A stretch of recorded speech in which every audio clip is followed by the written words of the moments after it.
Hello there, everybody, and welcome back to Buckeye Politics. It's me, your favorite Ohioan.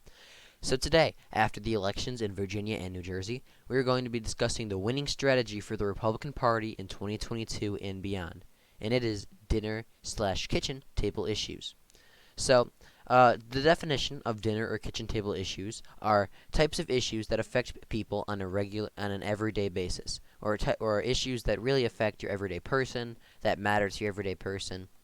And examples of dinner table issues are wages, healthcare, education, and prices. The Republican Party needs to capitalize on Biden's failures at making an environment that is good for everyday people. Whether they like it or not, Trump's America worked for everyday people. He stood up to our adversaries and allies alike who were cheating us off. He made us energy independent and greatly reduced the cost of gas. He took an anti-crime position, specifically relating to the defunding of police. Democrats just don't understand this. I saw a tweet a few days ago that said, "I don't understand why people care more about gas prices than January 6th and the threat to our democracy." Actually, it makes perfect sense. First of all, Trump is not a threat to our democracy. And while January 6th was bad, it didn't change anyone's lives all that much. Simply put, it's human nature to put your family first. And that's what the Republican Party needs to do. We need to put our family first, just like countries throughout history have. And, I mean, if you look through history, there are examples of dictators and horrible people leading countries. And despite their bad ethics, people loved them because they got stuff done and made life for your family and every individual citizen's lives better. The vast majority of people could care less if a leader is moral or ethical. But if their personal and family life is improving under his or her leadership, they will support them. So I'm exaggerating a bit. We obviously need leaders with morals, but you can still see my point. People care about themselves and putting their families first. This is where the GOP needs to focus on dinner table issues. Putting Americans first literally means it makes the most sense politically and morally. Politically, it makes sense because if the people are put first and their lives get better, they will vote for you. It's not complicated. Look at Virginia and New Jersey. Democrats failed in the eyes of the people, and they struck back. Morally, it makes sense because all leaders should put their people above themselves. And frankly, the leadership we've had for the longest time is putting money and power ahead of their constituents.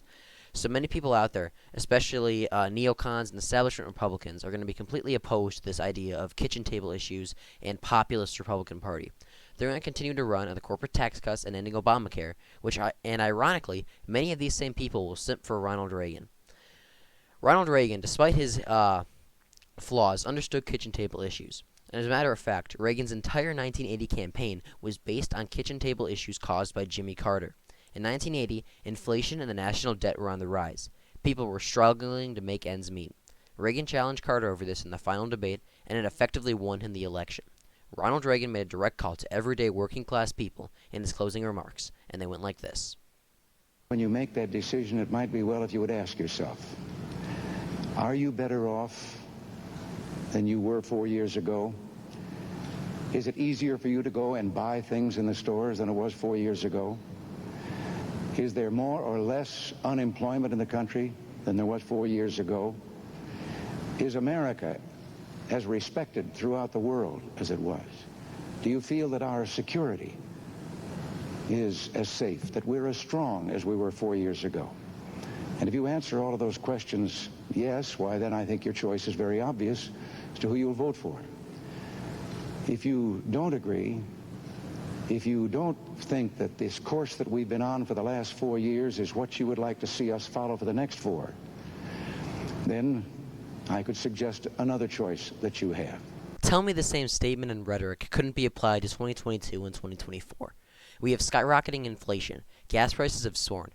Cargo ships can't enter harbors, which is leading to prices soaring, and we just don't have things. Shelves are empty. Kitchen table issues are going to by far be the most important issue of the upcoming midterms, and probably 2024 as well. Going back to Reagan, after this simple yet powerful remark, Reagan overtook Carter by 3 points in most polls and went on to win an absolute landslide. And whether the elites like it or not, we the people are still in control. If Republicans use this message effectively, we will absolutely dominate in the coming years. States that we don't even think are states that aren't even close now are going to be competitive, maybe even are leaning in just a few years. But because when it comes down to it, most people could care less about corporate tax cuts, climate change issues, and even military spending. They care about being able to provide for their families and make a living and be safe.